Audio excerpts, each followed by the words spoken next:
Segunda vuelta presidencial 2026. En esta segunda vuelta marcada por la polarización, buscamos la verdad entre ataques y discursos.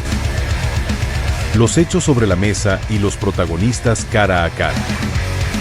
Bienvenidos a Demócratas, con Gerardo Morón. Hola amigos de Demócratas, estamos como ven, hoy día miércoles 13 de mayo, día de la Virgen de Fátima, saludando a todos los católicos, apostólicos y romanos del planeta, una fiesta mariana para todos ustedes. También es un día muy especial porque estamos trabajando de una manera conjunta con diferentes instituciones. Se va a presentar el día viernes a las 7 de la noche al costado de la Iglesia de los Mormones en la avenida San Martín, la Coordinadora Cívica Democrática, un espacio para independientes, profesionales, colegios profesionales, gremios, asociaciones, clubes deportivos, parroquiales, que de una u otra manera son convocados para poder dialogar, conversar, una mesa de trabajo para esta segunda vuelta electoral. Así que ya saben, están invitados este viernes a las 7 de la noche al costado de la Iglesia de los Mormones en la avenida San Martín, en la cuadra 14 creo que es. Muy bien, seguimos trabajando entonces en esta ruta, en esta pequeña ruta de la segunda vuelta electoral. Hoy día tenemos un invitado súper especial, Jorge Aybar, abogado y especialista en temas legales, de las contrataciones del Estado y análisis político. ¿Cómo está Jorge? ¿Qué tal? Bien, gracias nuevamente por la invitación. Ahora desde otro panorama político, ya habiendo pasado, digamos, la primera vuelta, pero que todavía nos trae algunas, yo creo que experiencias, y no sabemos qué va a pasar en este país bananero que tenemos, ¿no? Aquí viene un tema muy interesante y este es un mensaje a todos los porky lovers, a todos los que apostaron por Rafael López Aliaga. Es un bolsón muy interesante de la población del país y también de Ica, ¿no? Que creo que tiene una candidata, ¿no? La señora Jones, creo que ha ingresado como diputada al Congreso de la República, a la Cámara de Diputados. Entonces Ica tiene una representación interesante que también se refleja en Lima de una forma muy potente. Y la pregunta de cajón para que la gente se ponga las pilas y se conecte. ¿Cómo viste esta primera vuelta? ¿Hubo irregularidades? ¿Hubo fraude? ¿Hubo mal manejo? ¿Cómo lo ves? ¿Cómo lo ves desde el punto de vista? Tiene bastantes aristas. Entre ellos, claro que están las irregularidades, principalmente en materia de contratación pública. Porque aquí lo que falló, según el OMPE, es el aparato logístico. Y el aparato logístico, digamos que fue la bomba detonante, fue Transportes Gálaga, que supuestamente no habría llegado a coberturar las mesas o los centros educativos, cosa que ellos también ya se han pronunciado. Ahí tenemos un primer evento importante. Fuera de ello también está el tema del material electoral, que todo eso es contratado por el Estado, no es que el OMPE vaya e imprima en su máquina, todo, la contratación en general para el desarrollo de las elecciones es contratado. El problema es en la cadena de esa contratación, ¿qué fue lo que falló? Que hizo que finalmente Transportes Gálaga dijera, no pude salir a la hora para dejar el material electoral en los centros educativos, principalmente en la ciudad de Lima, donde es la capital de la República, porque sí llegaron a las zonas más alejadas, pero no a los centros educativos en los lugares o en los distritos más grandes que tiene Lima. Cosa que por ahí, porque es donde desliza que él es donde más acogida. Caudal electoral. Exactamente. Tiene, ¿no? Entonces ahí tenemos esa primera incongruencia de el posible fraude empieza a destaparse desde ese punto, ¿no? Ya luego vienen las mesas 900.000, ¿no? Que digamos que es un temita que seguramente lo abordaremos más adelante, ¿no? Aquí viene un tema muy interesante para todos los que nos están escuchando, nos están viendo en las redes, un saludo para todos ustedes, que es justamente esta división, esta polarización que se ha dado en todos los aspectos sociales, en todos los sectores sociales, justamente por este mal manejo de la OMP. Sacar a Corvetto no solamente fue una decisión interesante, positiva, pero no ha solucionado el problema en sí, que es cómo afrontamos una segunda vuelta con una desvalorización de la OMPE, la Oficina Nacional de Procesos Electorales, y peor aún con las regionales que se nos vienen en octubre, ¿no? Entonces, ¿qué opinas desde ese punto de vista, ¿no? ¿Cómo validamos o cómo creemos, cómo la población vuelve a creer en esta institución? Es interesante tu pregunta, Gerardo, porque si analizamos el contexto, realmente Corvetto debió ser destituido, porque se encontraba prohibido de renunciar. Pero ¿qué pasó? Como claro, sus pares, los del Jurado Nacional, parece que les temblaba la mano el destituirlo y generarle ese antecedente que podría desencadenar en más procesos, él optó por la renuncia. Ya lo cual te dice que desde ahí el procedimiento administrativo está mal, porque él está impedido de renunciar en un proceso electoral. Pero el Jurado Nacional debió actuar y desde ahí entonces te das cuenta que no solamente es el OMPE, sino el Jurado Nacional que parece que se encuentra coludido y quien hoy también se encuentra investigado o por lo menos a la lista, a la luz. ¿No? Exactamente. Roberto Burneo se encuentra hoy en día a la luz de varias investigaciones, no solamente por este hecho, sino por no tomar las decisiones adecuadas también relacionadas al OMPE, además de las contrataciones vinculadas a ahora lo que se ha hecho como la auditoría de una empresa fantasma. Entonces, todo esto ya no solamente es un cúmulo de entidades autónomas, sino que el Jurado Nacional y todo el sistema electoral, a mí me parece no solamente que es inoperante, sino que representa un gasto enorme. Y estuve revisando las cifras y al año, entre las tres entidades, RENIEC, OMPE y Jurado Nacional, se llevan 1.500 millones de soles. En 5 años estamos hablando de 7.500 millones de soles. Entonces ahí es donde te preguntas, la política de la privatización, ¿qué tal si traemos una empresa internacional de diferentes países para que postulen? Yo creo que no nos cobra más de 1.000 millones hacer un proceso electoral y seguimos ganando plata, nos quedan 6.500. Mantener a estas personas nos cuesta en demasía mucha plata. No, y ahí viene una pregunta interesante que todo el mundo se hace. Corbeto en el 2021 estuvo también director gerente de la OMPE.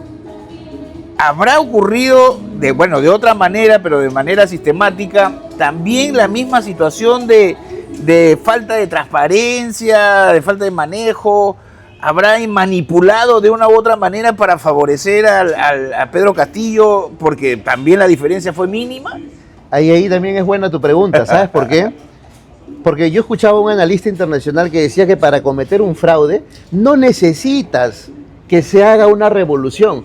Por ejemplo, si analizamos la conducta criminal, si una persona va a robar un banco, no va pues de día, que se le vea la cara, va pues tapado con una gorra, con un pasamontaña, porque la idea no es que me detecten, la idea es que mi golpe sea perfecto. Yo robar el banco, me voy y que nadie me agarre.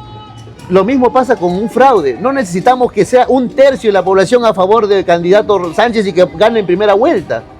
Entonces los fraudes se dan de manera sistemática en la medida que se necesite. ¿Cuál es la diferencia que tiene Porky respecto de Sánchez al día de hoy? Es mínima, es casi un empate técnico. 15.000 votos no es nada, pues por eso te digo. Entonces ahí va el tema de que para hacer un fraude lo tienes que hacer de manera tan fina que parezca que es parte del margen de error. Así es. Y eso nos lleva a pensar que efectivamente bajo estas condiciones que ahora, como dice el dicho, Dios perdona el pecado pero no el escándalo, en el 2021 ha sido más leve.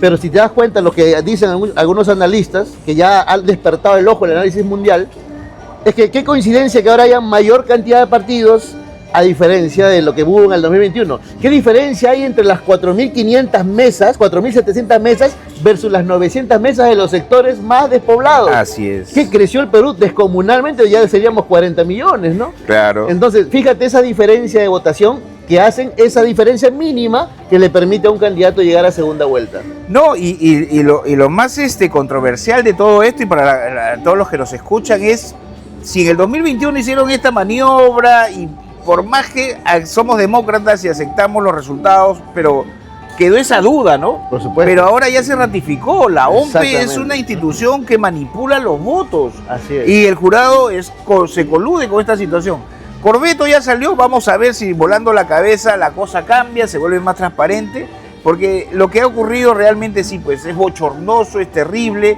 no se va a recuperar la validación de una institución de la noche a la mañana, la gente está muy desconforme y eso puede generar un resquebrajamiento del sistema democrático. Mira, Gerardo, el tema aquí no solamente es Corbeto, no solamente es Burneo, ellos son la cara, la fachada. Y como bien dijo incluso Julio Velarde, el día que yo me vaya ya tengo 10 personas que me pueden suceder. Lo mismo pasa en las entidades públicas, salió Burneo, o saldría Burneo, salió Corbeto, y hay 10 tigres atrás que tienen la misma visión que él.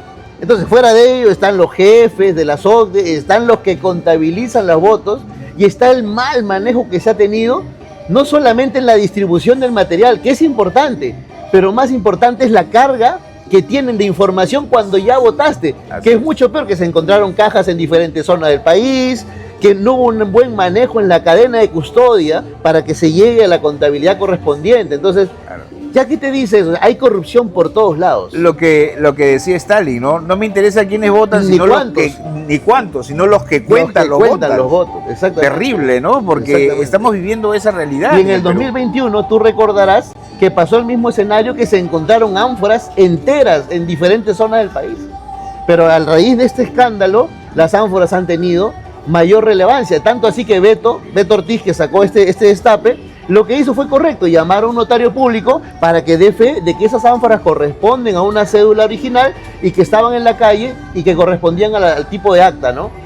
Ese levantamiento de información ya no solo es una especulación, sino que hay un notario que ha verificado eso. Qué terrible esa situación. Ahora, tú como abogado, especialista en este tema, ¿cuáles son las consecuencias legales que se podrían trabajar ahí? Denuncias penales, ¿no? Ya ahorita hay denuncia, hay investigación, exactamente, pero está principalmente relacionado principalmente al ámbito de la colusión o la negociación incompatible o corrupción de funcionarios derivado de las contrataciones que supuestamente habían impedido el desarrollo normal de la población.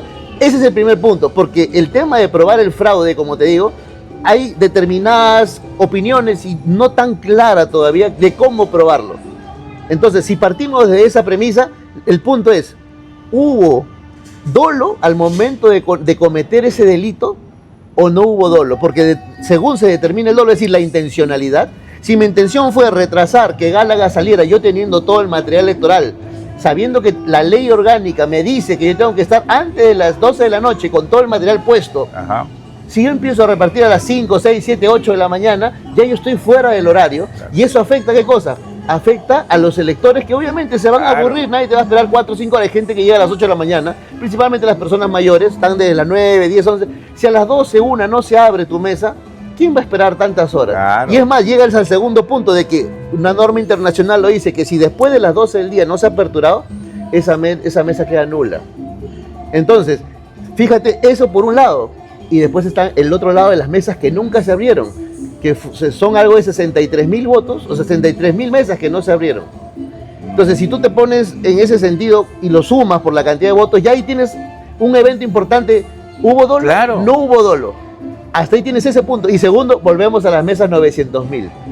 Si tú sumas todo, podría configurarse un fraude. Claro, y aquí viene un tema que es muy importante, que se está trabajando mucho en los medios de comunicación, que es que esta votación sí influye en cuántos senadores, cuántos diputados, quiénes pasan la valla y quiénes pasan a segunda vuelta de forma transparente y real, ¿no? Así es. Y ahí es donde tenemos que analizar otra cosa que de repente se nos pasó a ahondar en el primer programa y que puede ser materia de que en caso, porque parece que va encaminado eso, mira, al día de hoy no tenemos una proclamación de quiénes son los candidatos que pasan a segunda vuelta. Sí. Entonces, estamos al 99,94%. Y estamos así hace cuántas semanas. Entonces, probablemente, yo calculo que el OMPE pueda pasar dos cosas. Primero, que por primera vez en la historia del balotaje pasen 3 personas, cual sería insólito, pero no loco, porque el OMPE y el Jurado Nacional ya han salido del esquema por discrecionalidad al aperturar mesas después, al día lunes, cuando eso está prohibido. Está prohibido el hecho que renuncie el presidente del OMPE, pero sin embargo lo han hecho. Entonces, no resulta descabellado que para no pelearse con todos y que las elecciones sigan válidas, pasen 3 candidatos al balotaje. Digamos que esa es una visión. ¿A la segunda vuelta? A la segunda vuelta, sería histórico. Como es histórico todo lo que ha pasado. Tendría que ser un empate exacto, ¿no? Perfecto. Podría ser, y el margen de error técnico, ¿no? 1.984.000, no, 2 millones ya está, creo, 2.250.000, 2.250.000. Así es. Exacto, puntual, complicadísimo. Eso por un lado. Casi imposible. Y luego tenemos el hecho de que las personas, en caso se dé que se anulen las elecciones, que tampoco no es descabellado, recordemos que Rumanía anuló sus elecciones también por ciertas vinculaciones que tenía con Rusia. Austria también, el presidente de la Cámara de Comercio de Lima ha salido hablando con este caso, ¿no? De Austria, de que encontraron mal manejo y se anularon y se volvieron Entonces, a dar, ¿no? cuando hablamos de la Constitución, que es nuestra Carta Magna, que veníamos hablando previamente de esto, la Constitución te señala una serie de derechos, que son derechos en este caso de primera generación, los civiles y políticos, y uno de esos derechos, y tan importante que no solamente está en la Constitución, sino también en la Declaración Universal de Derechos Humanos, es el derecho al voto. vulnerar el derecho al voto, restringir el derecho al voto, es un delito. Así es. Y es una vulneración de grado constitucional. Entonces no podría resultar tampoco descabellado que se declare la nulidad y por presión vayamos nuevamente a nuevas elecciones, lo cual nos llamaría a una reflexión, que es lo que nos faltó ahondar, que es, cuando miremos un candidato, no solamente miremos la fachada, hay que ver si ellos son el partido, son el entorno que creó el partido, y quiénes son los que van en su fórmula presidencial. Por ejemplo, no analizamos eso con Álvarez. Álvarez era la fachada, pero no el dueño del partido. Claro. Y su fórmula estaba compuesta por personas recontra, digamos, opuestas a su visión. Lo mismo pasaba con Belmo. Después de la primera vuelta que hizo Belmo, muchas gracias caballeros espartanos, nos vemos. Así es. Entonces, yo digo, ¿cuál es la visión? No hay doctrina, no hay arraigo, no hay nada. Yo me despido después de haber participado porque quise participar a ver si a los 80 y tantos años llegaba. A mí me parece una falta de respeto para sus votantes. Lo mismo con Álvarez y lo mismo con las personas que fueron de alguna forma a partir el voto en cualquier dirección. Esas son cosas de materia de análisis que me gustaría de repente más adelante. No, vamos a trabajarlo ahorita.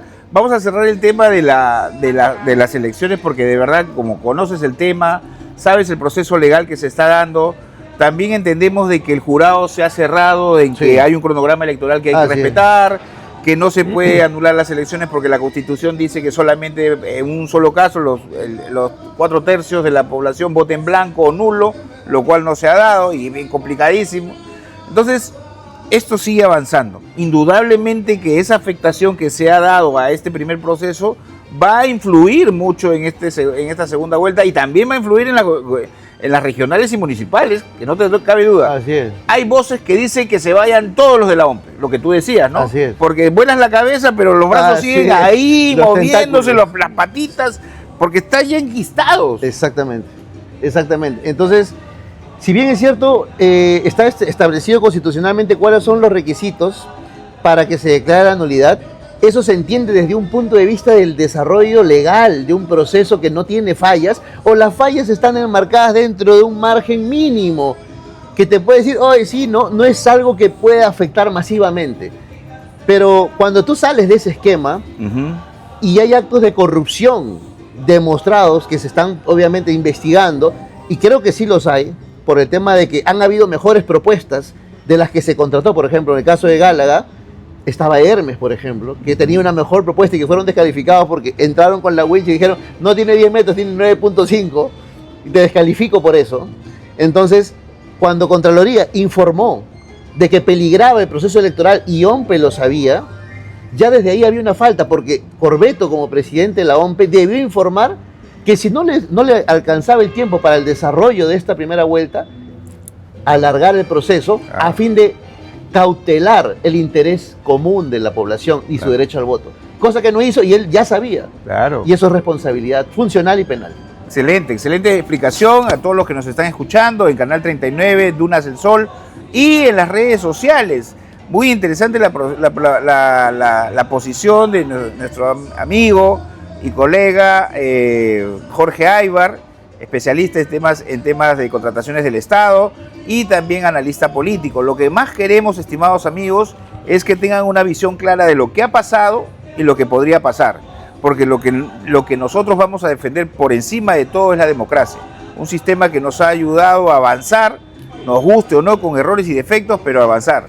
No vamos a permitir dictaduras, no vamos a pedir autoritarismos, no vamos a permitir sistemas que no han funcionado en el mundo. Cuando tú viajas, cuando tú lees, cuando tú ves y escuchas lo que pasa en el planeta, te vas dando cuenta cómo es la realidad, cómo entiende el sistema a nivel mundial y cómo hay naciones que progresan y hay naciones que se quedan estancadas. Y eso no queremos, por más que no nos guste un candidato u otro. Y eso lo vamos a conversar después de la pausa. Ya viene entonces, Jorge, vamos a analizar el panorama electoral, no solamente para la segunda vuelta, sino cómo está compuesto nuestro nuevo parlamento, ¿no? Las dos cámaras de diputados y senadores. Me comentas si para ti, o para muchos, está bien que se haya dado la bicameralidad. Dos cámaras. ¿Está bien o está mal? Volvemos después de la pausa con Jorge Aybar, analista político. Estamos presentando Demócratas con Gerardo Morón. Hoy, salir de casa ya no es rutina. Uno sale bien despidiéndose de sus hijos, de su familia y uno no sabe sinceramente si va a regresar. Es incertidumbre. El miedo se volvió costumbre. De 2 amigos míos han llevado sus motos. Por ejemplo, acá te asaltan, acá te meten plomo. Y la violencia, moneda corriente. Los mismos policías se prestan. Tanto ya en la madrugada lo suelto.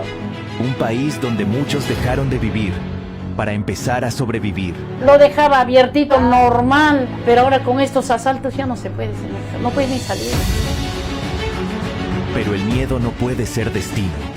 Es momento de recuperar el orden en Perú.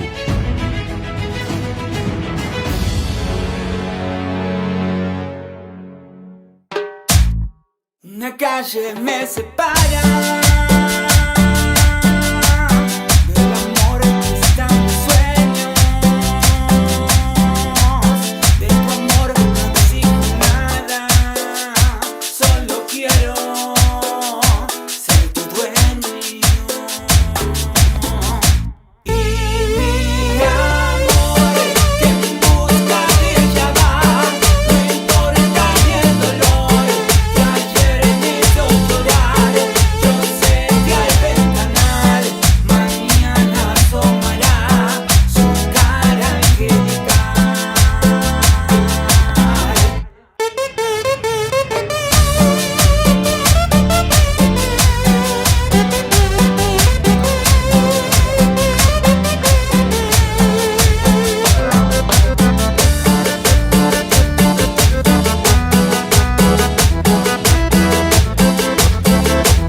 Longar siempre se ha caracterizado por ser un caserío religioso.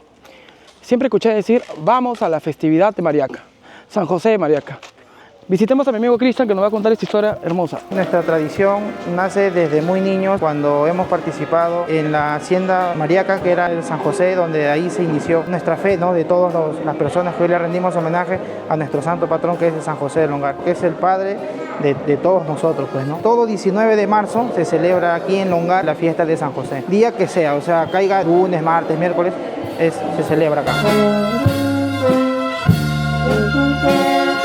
A raíz del terremoto, la familia Andía Ostia y la familia Santos Ostia hizo la donación del santo patrón que tenemos hoy en día para el pueblo. Llega un 16 de febrero. En la esquina de Longar se hizo la espera de San José con la población, lo trajeron en una camioneta, lo bajaron y de ahí lo trajeron, como se dice, en brazos, caminando hacia el pueblo. Mediante apoyo de una comisión hicieron la compra de este lugar, de este terreno. De ahí la municipalidad apoya para hacer la construcción de la capilla.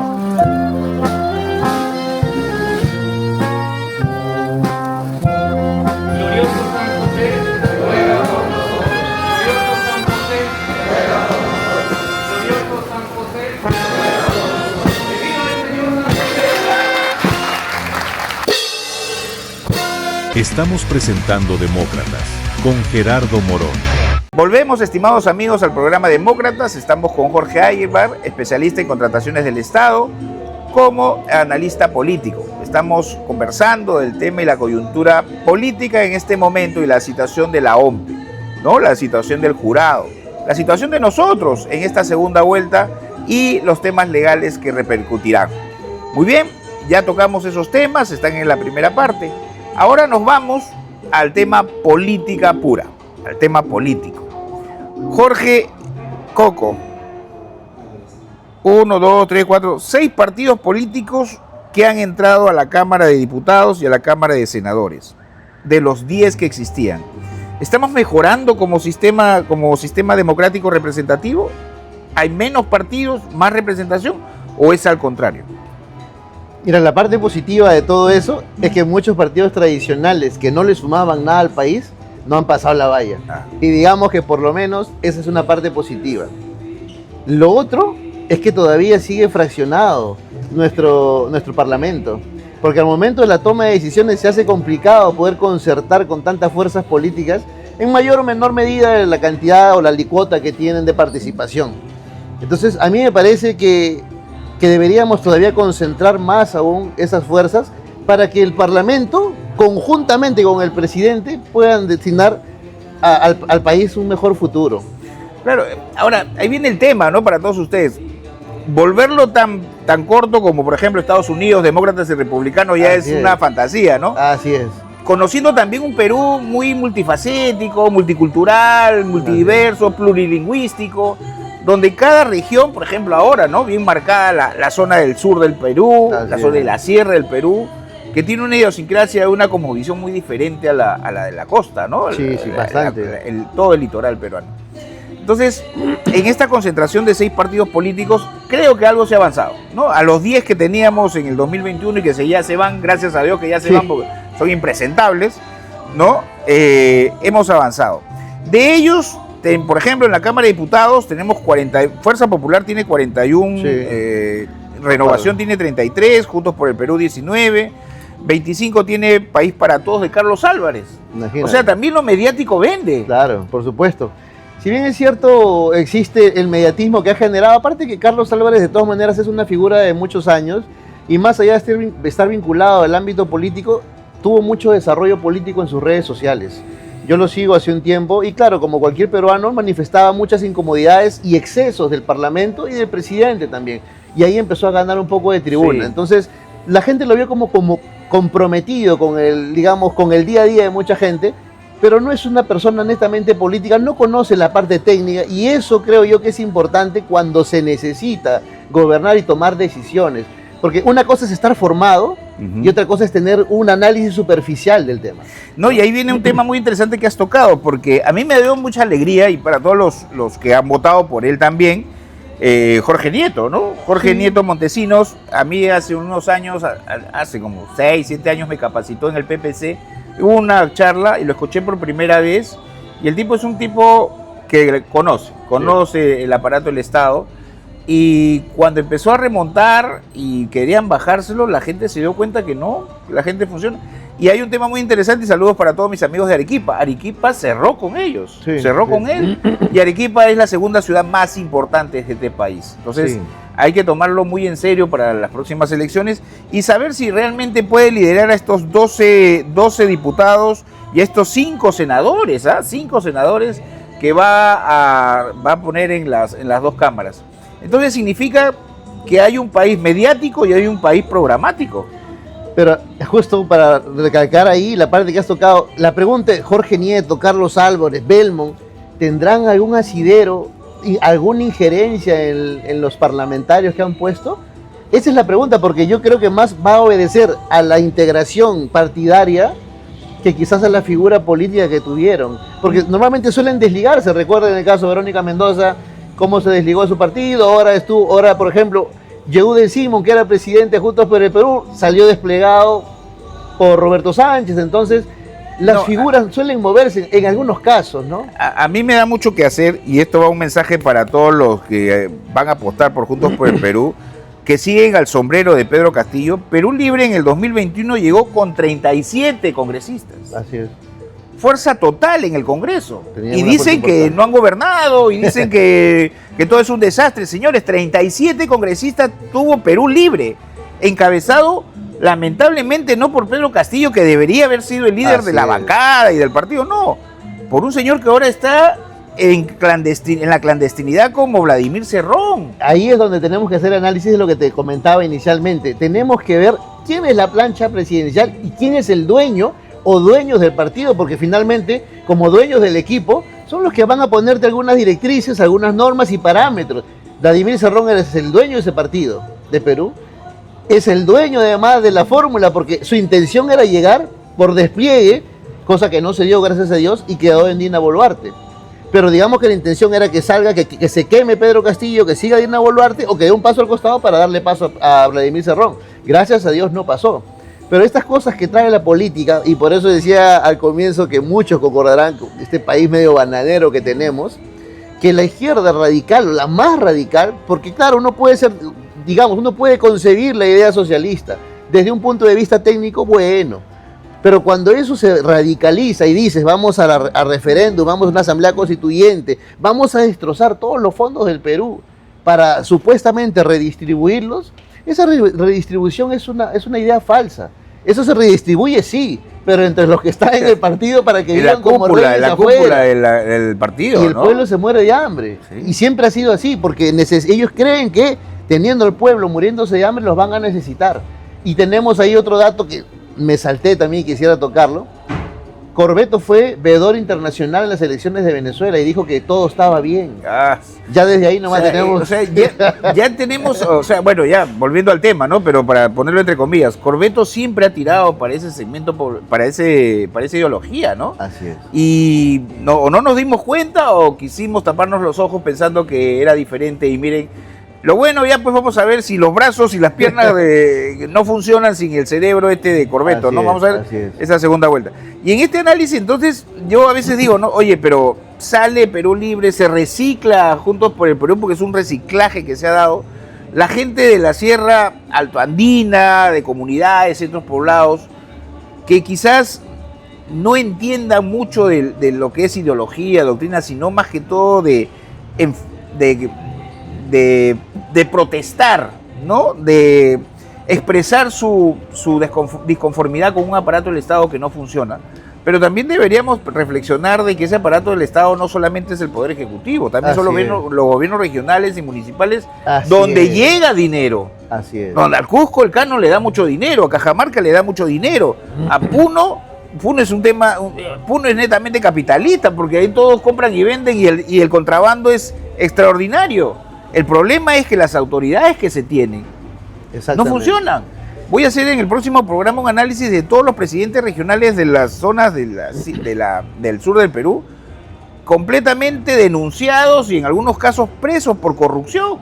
Mira, justo en estos días salió en Frecuencia Latina un periodista que le decía a uno de los presidentes regionales, estaba con un alcalde, principalmente si tú analizas el Perú, la izquierda predomina. Claro. En las alcaldías distritales, provinciales, gobiernos regionales. Y le decía, mira, el canon en tu región, en Puno, fue de tantos millones. En Cusco fue de tantos millones. A nivel distrital fue de más de 300 millones, solo en canon. ¿Cuántos colegios se hicieron en ese periodo? ¿Cuántas postas se hicieron en ese periodo? Siguen igual. La pregunta es, si hay tanta plata, ¿por qué no llega la gente? Y ahí es donde tenemos que entrar en el análisis principal. ¿Es necesario cambiar la Constitución para que este señor haga lo que tiene que hacer? No. Porque teniendo una constitución como la que tenemos, donde tenemos la apertura y en cierta forma el gobierno central ha destinado a que estas comunidades, centros poblados, pequeñas municipalidades distritales, provinciales, tengan a su favor esta cantidad, este bolsón enorme de dinero y no puedan hacer una pista, no puedan hacer postas, colegios, estadios. Agua, desagüe, luz, o sea, comunicaciones. Tantas cosas. Entonces, ¿qué te dice? Que el problema no es la Constitución, porque la Constitución es la que da apertura al desarrollo económico para que tengas ese dinero. Y ahí es donde se tergiversa, pero las mineras no dan plata. No. El Estado les devuelve su IGB. Y ahí es donde hay un gran error, producto de la ignorancia en cierta forma, pero porque son alimentados precisamente por sus propias autoridades. Así es. No, acá tengo unos datos muy interesantes, ¿no? Que quiero que la gente también lo entienda. La minería ilegal genera un impacto económico 10 veces mayor que el tráfico de drogas. Imagínate. Estamos hablando de un poder pues brutal, completamente oscuro, en el mercado oscuro, en el mercado negro. O sea, es realmente un Perú con dos caras, ¿no? Así o sea, hay partidos que venden, oye, ¿sabes una cosa? Que la minería formal no da plata. Oye, mira, la minería ilegal mueve muchísimo dinero. Más de 700 millones de dólares invertidos en la lucha contra la minería ilegal, que no es nada a comparación de todos los miles de millones de dólares que maneja la minería. Y ahí entonces es cuando tú te preguntas, ¿quiénes son los que se oponen a toda la revolución que quiere hacer el Estado para la formalización? Los mineros informales, los ilegales.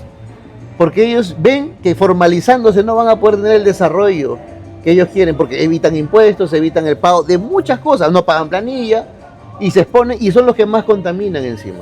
No, reacciona Perú, reacciona ante esta situación. Creo que nos están vendiendo una narrativa, un cuento, una historia, una fábula, como quieras llamarlo, que realmente no encaja con la realidad.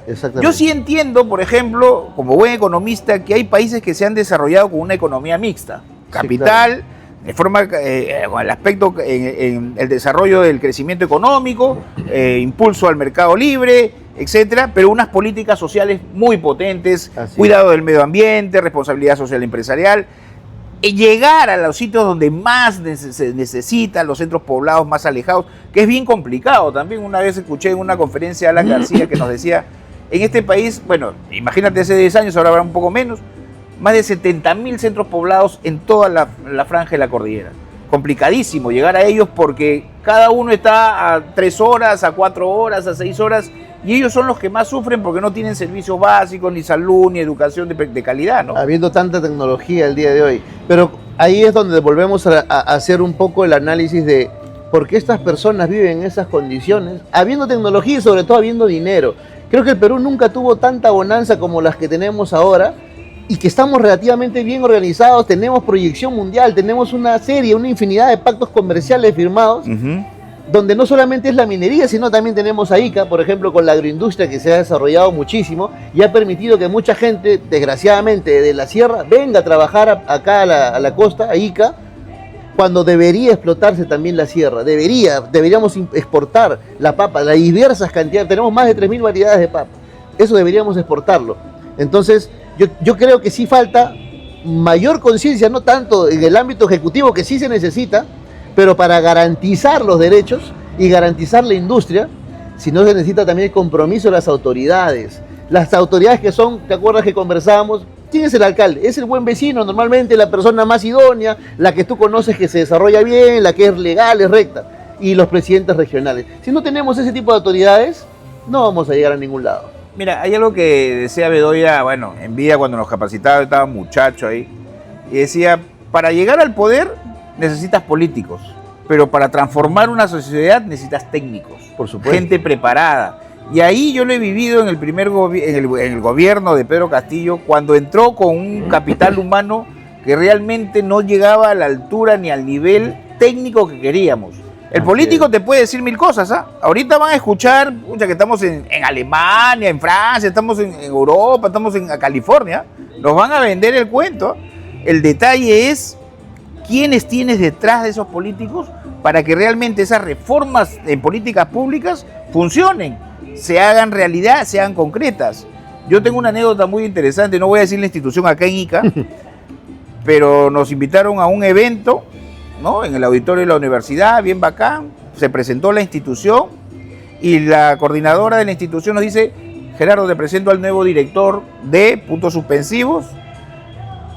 Y yo le dije, qué gusto, sí, es del gobierno de Perú Libre. Bacán, bueno, subió, de verdad, Coco, no es por fregar el partido ni nada, ¿no?, pero era un impresentable. O sea, el tipo no sabía ni hilar 4 oraciones juntas. O sea, yo decía, al final llamé a la chica y le dije, oye, ¿qué pasó? Nos los han puesto, pues, Gerardo. Y las instituciones públicas funcionan así. Desgraciadamente. Por puestos de confianza, ponen del partido a quien encuentras en la... tú votaste por mí, ya, toma, hoy tú pintaste, toma, tú pusiste unos banners, ya, toma tu puesto, y al final nos llenamos de gente que no tiene la capacidad técnica para manejar las instituciones que tanto quieres revolucionar, que tanto quieres cambiar. Así es. Y ahí es donde, como parte del análisis político, en gestión pública se necesita una buena toma de decisiones, porque la cabeza es la que te da las decisiones políticas y los técnicos son las que deberían ejecutarla. Ahí es donde entra la sinergia, decisión política, ejecución. Así es. Pero si tú no tienes una cabeza que te dé ejecución, una buena decisión política, ¿qué puede hacer un técnico? El técnico va a seguir, claro, dentro de lo que ya está establecido. Y ahí es cuando entramos a otra faceta, que es el Estado en los últimos 20 años ha crecido de manera descomunal. Tanto así que nuestro presupuesto, el 80% se va en gasto corriente. Entonces, cuando me preguntabas antes del corte si estoy de acuerdo o no con que tengamos bicameralidad, definitivamente no estoy de acuerdo por 2 motivos. Primero, porque tenemos un sobrecoste innecesario de personal. Y segundo, porque no creo que al momento, y mucho menos las personas que hayan postulado, estén cualificadas para desarrollarse como senadores. No. Porque el senador es el que va a revisar la propuesta legislativa de los diputados, de la Cámara de Diputados. Y si estas propuestas son malas, está bien. Pero si, ¿quiénes pues tendrías ahí que tener? Un Bedoya, tendrías que tener tantos juristas internacionales. Luis Alberto Sánchez. Luis Alberto Sánchez. Antonino Espinosa. Exactamente. Incluso este último señor que fue bien conocido constitucionalista, se me acaba de ir el nombre, que era aprista también. Javier Vallerriestra. Es otro level, digamos que estas personas son las que van a reconducir tus propuestas legislativas y ver si me estás presentando un mamarracho o verdaderamente necesita hacerse ley. Si tenemos esa calidad de juristas o por lo menos de personas entendidas en las normas, bienvenido sea, pero creo que no la tenemos. Entonces me parece un gasto insulso y bien tomada la decisión en su momento de tener una sola cámara. Una sola cámara es más que suficiente y disminuir el gasto. En un país tan complicado como el nuestro, sí, pues necesitamos más ejecutivo porque va a haber un entrampamiento ahí, los diputados van a lanzar miles y miles de proyectos de ley, el Senado se va a entrampar, va a obstaculizar lo que le conviene. Burocrático. Se va a volver un aparato burocrático mucho más pesado, más engorroso, pero quizás pues ojalá, hay que darle la opción de la duda, ojalá que puedan filtrar mejor las leyes, ¿no? Es que y derogar las que no hay. ¿Sabes además por qué estoy en contra? Porque el Congreso tomó una pésima decisión de espalda al pueblo. Porque si ya teníamos nosotros un Congreso de parlamentarios de una sola Cámara, debió someterse a referéndum la bicameralidad y ellos lo decidieron por su cuenta. Y eso fue sacarle la vuelta a la no reelección de la norma establecida con Vizcarra, que se llevó a referéndum. ¿Te acuerdas? Sí, no, ese tema. Ahí fue un tema político, porque Vizcarra quería la bicameralidad. Después se dio cuenta que la bicameralidad pero es que si tú no tienes reelección presidencial, no la tienes tampoco reelección a nivel de gobiernos regionales, nada. ¿Por qué tendrían que gozar de ese privilegio los parlamentarios? Entonces, ¿qué hicieron ellos? No me voy a poder reelegir y hacer carrera política. Perfecto, cambiamos y nos vamos a la bicameralidad. Fue una forma de sacarle la vuelta a la ley. Para que sigan los mismos. Entonces, claro, los que han salido de este Congreso van a poder reelegir, ya muchos han reelegido. Algunos como senadores, otros como diputados. De los 80 que se quisieron reelegir de este Congreso impresentable, paupérrimo, un desastre. Solamente hay como 7, 8 que se han reelegido. Gracias a Dios, la gente entendió. Pero digamos que esa fue su idea. Porque los demás partidos ni la vaya a pasar. No, oye, había una decapitación total de partidos tradicionales, no tradicionales, oxalios, lo que digamos que en ese sentido le salió el tiro por la culata, pero esa fue la intención, sacarle la vuelta a la norma. Pero ojalá que estos 6 partidos se consoliden. A mí se me gustaría para trabajar 3 de derecha, 3 de izquierda y empieza más que el conflicto, la discrepancia de ideas. ¿Sabes qué? Porque eso es bueno para una sociedad. Tampoco aquí no es que todos apoyemos a la derecha, no. Yo creo en una economía, en un sistema mixto que es muy eficiente en muchos países. Tú sabes que los gringos tienen una idea y un vocablo que dicen que si algo funciona bien, ¿para qué cambiarlo? Así es. Mira, su constitución, la única en la historia, sigue vigente hasta el día de hoy. Si algo funciona bien, ¿para qué necesito cambiarlo? No, lo que pasa es que ese discurso confrontacional que tiene la izquierda peruana, el socialismo peruano, vende. O sea, vende porque la gente no entiende. La gente, yo estoy seguro que el 80% del peruano no ha leído la Constitución y la va a leer. Obviamente. Y la va a leer. Entonces, cuando tú me dices, viene alguien de izquierda y me dice, hay que cambiar la Constitución, y ahí entra nuevamente la idea, ¿está funcionando mal? Nuestra economía ha ido así, somos la economía más fuerte de la región.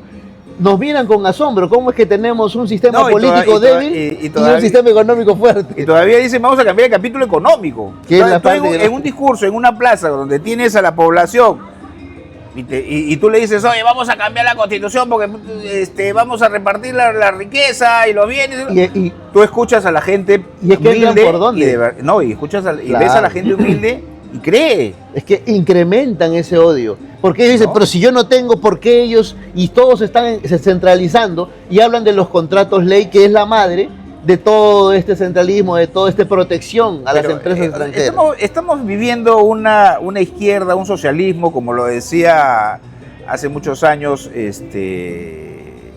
un analista político muy interesante. Estamos viviendo una izquierda, un socialismo primitivo. Así es. De la concepción ideológica de la lucha de clases. Así es. O sea, el pobre del centro poblado de Huacalpana, en la Sierra de Chincha, tiene los mismos derechos que uno que vive en Chincha, en la zona urbana, en una zona residencial. Y se acabó. lucha de clases. Oye, él tiene, tú no tienes, ya, vamos a mecharnos. Y es que ahí es donde te das cuenta que... Qué ilógica, ¿no? Ahí te das cuenta que hay una falta importante de lectura y de doctrina.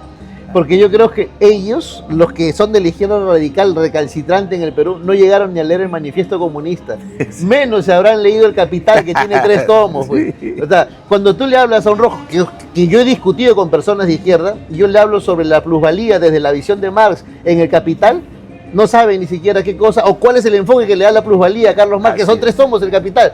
Y no se ha leído ni el Manifiesto Comunista. Lo que pasa es que ellos no lo entienden. Una vez escuché a un expositor hablar muy bien. O sea, el socialismo nace de la revolución industrial, de un país industrializado, donde la plusvalía era el exceso de producción, que indudablemente era más riqueza y más poder para los dueños.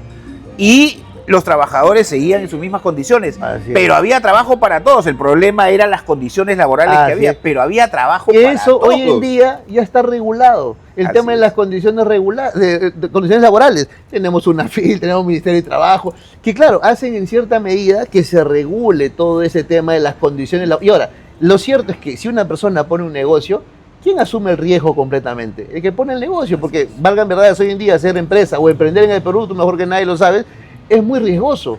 A veces los mismos dueños ni se pueden pagar porque prefieren y tienen que pagar la planilla, tienen que pagar y cumplir con todo el CTS, gratificaciones, y el dueño es el último que se paga. Lo que pasa es que no estamos viendo la economía en su conjunto. La economía es integral, como lo dijo un buen ministro de Economía hace muchos años. La gran empresa arrastra a la mediana y la mediana a la pequeña. Es integral. No es que yo ataco a la grande y ya vamos a quitarle toda la grande. No. También va a afectar a la mediana y va a afectar a los pequeñitos. Por supuesto. Porque la gran empresa trabaja con la mediana empresa como outsourcing o terciariza, les paga su sueldo y van y consumen a la microempresa. Y esos microempresarios, los de Gamarra, los de Polvos Azules, tienen sus negocios, sus puestos y les compran. Y ellos a la vez traen jaladores y al de seguridad y al de limpieza y le dan chamba. Y los negocios indirectos que se mueven, la comida, los lugares donde vas a comprar, por acá a la universidad te venden comida de todo tipo. Así es. Entonces, esos negocios indirectos que no están vinculados a la planilla generan rentabilidad. O sea, hay un discurso que hay que enfrentar, que hay que trabajar poco a poco, y poco no es la única vez que vamos a trabajar. Antes de las elecciones, antes del 7 de junio, Carol, nuestra productora en jefe, un saludo para ella, está con nosotros siempre acá trabajando de la mano. Ya les vamos a mandar su cherry de Carol, también es diseñadora, productora y diseñadora, nuestra Carol. Te vamos a pedir que nos acompañes unos días antes de las elecciones para ya ver el panorama completo, una proyección, pero sobre todo informarlos. Cuando tengan dudas después de esta entrevista, pónganlo en sus comentarios. Yo opino de esto, yo opino el otro, yo opino aquello. Sin insultos, sin agresión, crítica constructiva, no hay ningún problema. Si quieren debatir, tampoco no hay ningún problema. Nos llaman al 945-228848. Vienen, se sientan acá como con Jorge y debatimos. Porque lo que más queremos es que la población tome decisiones con un pensamiento crítico, analítico, no emocional. Estamos hartos de vivir emocionalmente unas votaciones. Votamos con el hígado, con la cólera, con el corazón, pero no con la razón. Hay que empezar a tomar decisiones correctas porque son 5 años que vamos a ponerle la administración de nuestros recursos a un grupo político. Así que seguimos trabajando para ustedes, nos estamos viendo hoy día miércoles, nos estamos viendo el viernes. Tenemos otro invitado especial para todos ustedes. Así que nos vemos el día viernes. Gracias, Jorge. Palabras finales, maestro. Agradecerte una vez más por la invitación y te felicito por el hecho de dar micrófono abierto a todas aquellas personas que quieran venir a debatir, porque el debate enriquece. El debate, el rebate sobre ideas y posiciones enriquece y la población es la que finalmente se nutre de eso. Y te felicito por este gesto de dar micrófono abierto a cualquier persona que quiera venir y debatir contigo sobre estas ideas, porque finalmente el único ganador es la población y eso es lo que se quiere, es lo que buscamos desde nuestras posiciones, que la población tome una decisión consensuada, informada, para elegir a ese candidato que nos lleve a ser un país mejor. Claro. ¿Dónde te ubican? A las contrataciones del Estado. Siempre es bueno. Claro, al 936262-132, ese celular normalmente se agendan las citas. Y también en la Urbanización San Miguel, calle Juan José Salas 256, para cualquier consulta en materia de contrataciones, en materias de arbitraje, en materias penal y civil también, que estamos viendo ahora. y para cualquier consulta legal en todo sentido de la palabra. Muchas gracias nuevamente, Gerardo. Jorge. Cuídate mucho. Jorge Aybar para todos ustedes, demócratas de todo Ique, todo el Perú. Nos vemos el viernes a la misma hora en el mismo canal.